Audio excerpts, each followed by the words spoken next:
سلامونه خوږو دوستانو، خدای تعالی دې وکړي چې راته روغ او جوړ به وئ. یو ځل بیا ستاسو لپاره د ULD ټیچر یوټیوب چینل څخه حاضر شوی یم ترڅو تاسو ته د انګلیش پروګرام در وړاندې کړم او تاسو ته هم په دې پروګرام کې ښه راغلاست وایم. خوږو دوستانو، دا پروګرام مې دې لپاره درته پیل کړ چې ترڅو هغه دوستان چې د محاورې سره مینه لري، انګلیسي محاوره زده کوي، هغه زده او د زیاتو دوستانو دا غوښتنه هم وه ترڅو موږ درته په انګلیسي باندې پیل وکړو.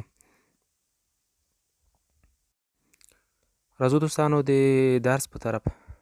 خو دوستانو مخکې له دې څخه چې په درس باندې پیل وکړو، که چېرته تاسو زموږ یوټیوب چینل نه وي سبسکرایب کړی، خوږو دوستانو په ډېرې مینې او مهربانۍ سره زموږ یوټیوب چینل در سره سبسکرایب کړئ ترڅو نوره کومې مهمې ویډیوګانې چې موږ پورته کوو یوټیوب ته، هغه تاسو ته مخکې له مخکې بغیر له سرچ څخه در ورسیږي. راځو په درس باندې پیل کوو.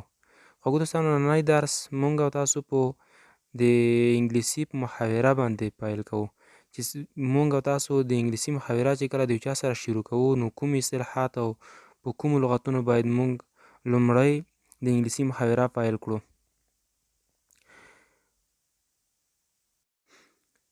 نو خوږو دوستانو، کله چې موږ او تاسو لومړی محاوره د یو چا سره پیل کوو، یعنې لومړی ملاقات ورسره کوو، نو هغې ته باید موږ او تاسو په هیلو سره ښه راغلاست او یا هرکلی ووایو. هیلو معنا سلام. کله چې موږ او تاسو د هیلو سلام ور واچوو، نو مقابل طرف موږ او تاسو ته یا های وایي او یا همدغه هیلو موږ ته تکراروي، وایي سلام. له هغې وروسته موږ او تاسو راځو او دوهمه اصطلاح چې کومه ده د محاورې، هغه ورته استعمالوو او ورته وایو How are you؟ څنګه یې؟ How څنګه are you ته یې؟ څنګه یې ته؟ How are you؟ څنګه یې ته؟ له هغې وروسته مقابل طرف موږ او تاسو ته وایي I'm fine. ښه یم زه ښه یم. I'm fine. او یا که تاسو ته څوک ووایي How are you؟ څنګه یې ته؟ تاسو په ځواب کې ورته وایي I'm fine. زه ښه یم. او یا د I'm fine په زوی په بعضو محاورو کې دغه استعمالیږي، وایي not bad. not bad. ډېر بد نه یم. بد نه یمه. یعنې ښه یمه. not bad. ښه یمه، بد نه یمه.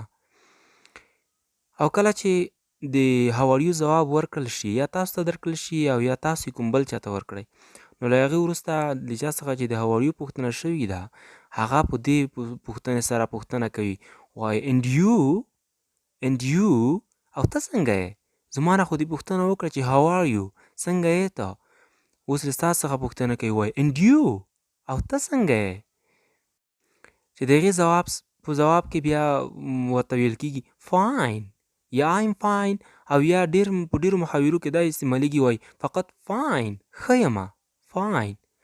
د سره بیا یو ځل فکر ورته وکړئ خو دوستانو. هیلو سلام. how are you؟